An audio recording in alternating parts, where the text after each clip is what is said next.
go into a nightclub, and I had my weapon with me, and it wasn't like I was trying to hide it, or I go into this place and go through the security. They know I have it. They pat me down and they say okay, and they let me in with it.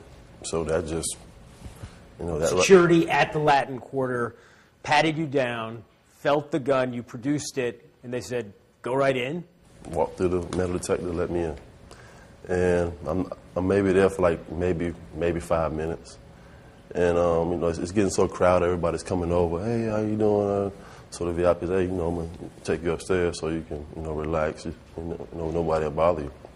And I'm walking up the stairs, and I miss a step, and so my gun slides down my pants. So it's getting ready to hit the ground. So I don't want it to hit the ground. So when it's sliding down my jeans, I go to stop it from hitting the ground. And I don't think you could do it in a million times that through your pants you could try to stop it from hitting the ground, and my finger hit right on the trigger. It's like, what are the odds of that happening? And it's like, when it happens, I don't even realize that I'm shot. I'm like, I take 2 or 3 steps. I'm like, my pants was wet. I had on some Chuck Taylors, and I looked down, and the top of my shoe was red. And I looked at AP. Antonio Pierce. Antonio, and I'm like, yo, take me to the hospital. He's like, what's wrong? I was like... Nobody had heard the gunshot in the crowded club, noise? Nobody. I was like, take me to the hospital. And he was like, why? I said, I think I just shot myself. And he was like, no. And I was like, look. And he looked at my shoe, and he was like, and he took me to the hospital. So how long had you been in Latin Quarter when the gun went off? Maybe 5 minutes. 5 minutes.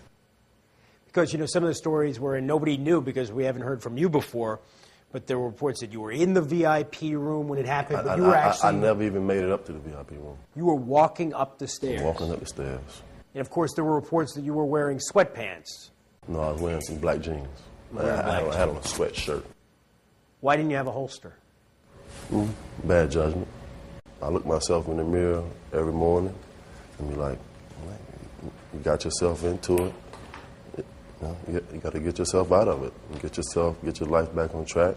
Get back to doing what you love to do. And, 4 or 5 years from now down the road, I look back on it and say, I was reckless. I made a very bad decision. Suffering major consequences from it. I took away what I love to do most, was play football. And, I lost my job. That's where I'm at right now. How do you think you're going to be able to cope in prison? I really don't know what to expect, to be honest with you. I know people that went in and came out, and they tell you about it, but as a person, nobody wants to go to prison. Who wants to go to prison? Nobody. Like I said, I got myself into the situation, and I got to deal with the consequences for that. I've been accountable since it happened to me from day one. I got myself into the situation by, just lack of judgment. Didn't think about the consequences or what it could have been.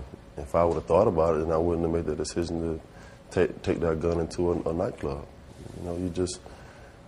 I wouldn't have made that decision. September 22nd, you'll be sentenced. You've got 4 weeks. It's quite possible that you'll be going directly to prison from that courtroom. What are you doing to fill the hours until then? Spend time with my family. I think that's going to be the toughest thing for me, is to be away from my family and my son. And I wake up with him every morning. It's going to be an adjustment. And be away from my wife. She's pregnant. She's due on Thanksgiving Day. I'm having a baby girl. I won't even be there for that.